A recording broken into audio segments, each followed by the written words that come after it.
जय श्री हरि विष्णु दर्शकों।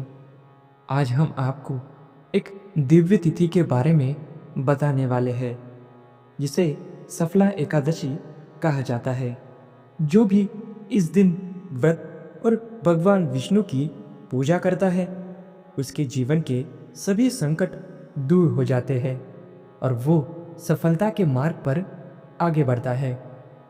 दर्शकों, आज हम आपको सफला एकादशी कब है, इसकी सही तारीख, इसके व्रत का सही समय, पूजा विधि और इस एकादशी की व्रत कथा के बारे में विस्तार से बताएंगे।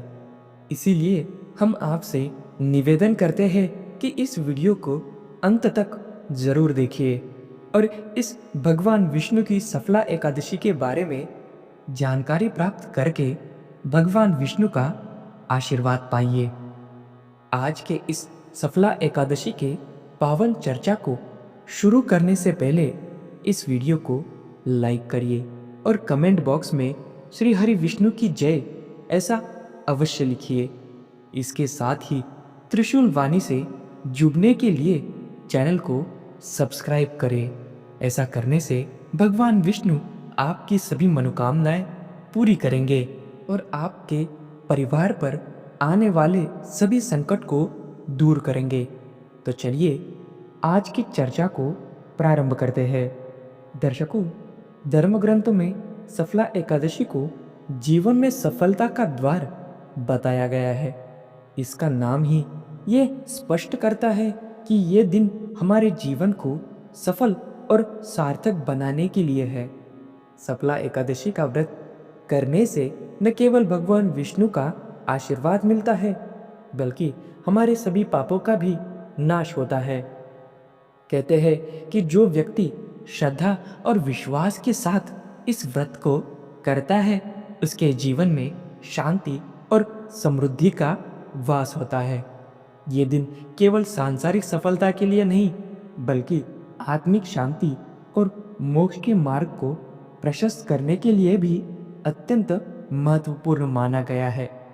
ये एक ऐसा अवसर है जो हमें अपने जीवन को सकारात्मकता और भक्ति से भरने का एक सुनहरा मौका हमें दे देता है।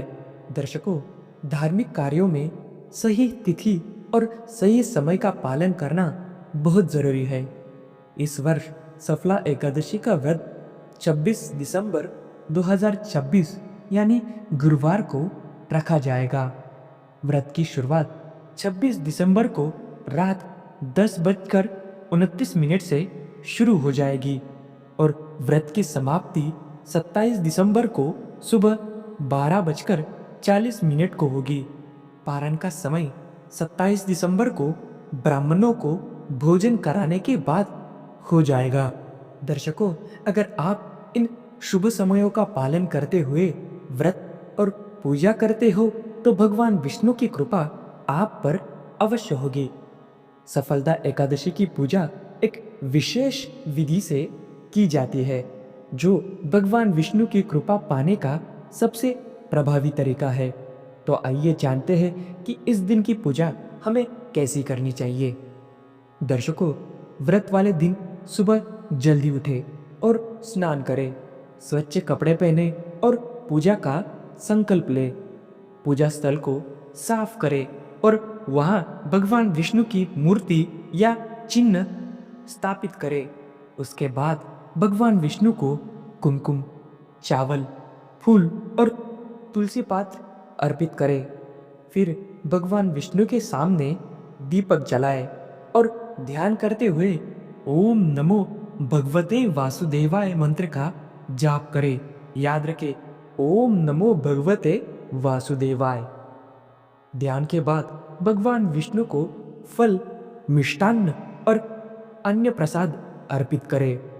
पूजा समाप्त होने के बाद इस दिन व्रत का पालन करें। व्रत के दौरान आप फलाहार कर सकते हैं लेकिन अन्न का सेवन आप नहीं कर सकते। रात में भगवान विष्णु के सामने फिर से एक दीपक जलाएं और इसके साथ ही भगवान विष्णु की कथाएं सुने और भजन कीर्तन करें। अगले दिन यानी द्वादशी तिथि पर ब्राह्मणों को भोजन कराकर अपने व्रत का पालन करें। दर्शकों, धर्म और भक्ति की राह पर चलने की प्रेरणा हमें कहानियों से मिलती है।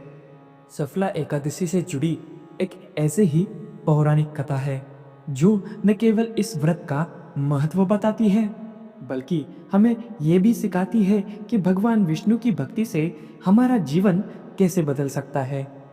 सफला एकादशी से जुड़ी कथा न केवल भगवान विष्णु की महिमा को प्रकट करती है, बल्कि हमें ये भी सिखाती है कि भक्ति और प्रायश्चित से जीवन को कैसे बदला जा सकता है। दर्शकों, बहुत समय पहले महेशमती नामक नगर में एक राजा राज्य करता था। राजा धर्मनिष्ठ और प्रजा का हितचिंतक था। उसका बड़ा पुत्र लुम्बक पूरी तरह से अधर्म और पाप के मार्ग पर था। वह न केवल चोरी और झूठ बोलता था, बल्कि अपने माता पिता और प्रजा का अपमान भी करता था। राजा ने अपने पुत्र को सुधारने के लिए हर संभव प्रयास किया, लेकिन लुम्बक अपनी आदतों से बाज नहीं आया। अंततः राजा ने उसे राज्य से निष्कासित कर दिया। अपमानित होकर लुम्बक एक जंगल में रहने के लिए चला गया। उसने अपनी आजीविका के लिए चोरी करना जारी रखा और अपना जीवन अधर्म में व्यतीत करता रहा।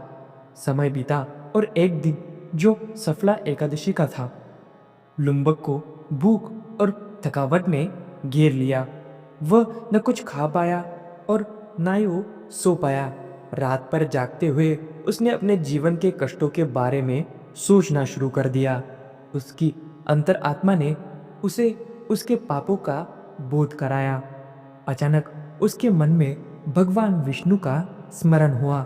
उसने कहा, हे नारायण, मैंने जीवन में बहुत पाप किए हैं, मुझे माफ कर दो और मुझे सही मार्ग दिखाओ। उस रात उसने अनजाने में सही, लेकिन भगवान विष्णु का व्रत कर लिया।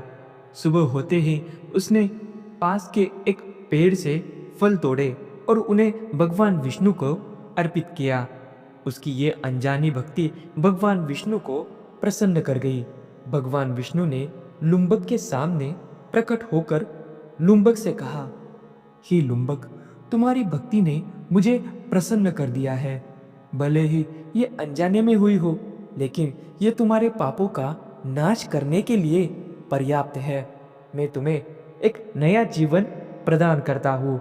अब तुम धर्म के मार्ग पर चलो और अपने जीवन को सार्थक बनाओ। दर्शकों, भगवान विष्णु के आशीर्वाद से लुम्बक का जीवन पूरी तरह से बदल गया। उसने अपने पापों के लिए प्रायश्चित किया और राजा महिष्मान यानी उसके पिता से क्षमा मांगी। लुम्बक ने धर्म और सत्य के मार्ग पर चलते हुए अपना जीवन बिताया। दर्शकों, ये कहानी हमें सिखाती है कि भगवान विष्णु सच्चे मन से की गई भक्ति को हमेशा स्वीकार करते हैं, चाहे हमारे पाप कितने भी बड़े क्यों न हो। यदि हम अपने कृत्यों का प्रायश्चित करते हैं और ईश्वर के प्रति समर्पित होते हैं, तो वे हमें माफ कर देते हैं। सफला एकादशी का व्रत हमारे जीवन को सकारात्मकता और शुद्धता से भरने का अवसर है। तो दर्शकों, सफला एकादशी केवल एक व्रत या परंपरा नहीं है, ये हमारे जीवन को बदलने का एक सुनहरा अवसर है। ये हमें सिखाती है कि भक्ति और प्रायश्चित से हमारा जीवन कितना सार्थक और सफल हो सकता है। भगवान विष्णु की कृपा से जीवन की हर बाधा दूर हो सकती है और हमें सुख, शांति और समृद्धि प्राप्त होती है। इस सफला एकादशी पर हम सभी अपने मन और आत्मा को शुद्ध करने का संकल्प लें। सच्चे मन से भगवान विष्णु की पूजा करें और उनके बताए मार्ग पर चले। अपने जीवन को सफलता और आनंद से भर ले। दर्शकों, यदि ये जानकारी आपके लिए उपयोगी रही हो तो इस वीडियो को लाइक करिए और इसे शेयर करें। हमारे चैनल को सब्सक्राइब करना न भूलें। भगवान विष्णु की कृपा आप सभी पर हमेशा बनी रहे। अंत में मैं यही प्रार्थना करता हूँ, ओम नमो भगवते वासुदेवाय। ये मंत्र आपके जीवन में नई ऊर्जा और सकारात्मकता लेकर आए। जय श्री हरि विष्णु।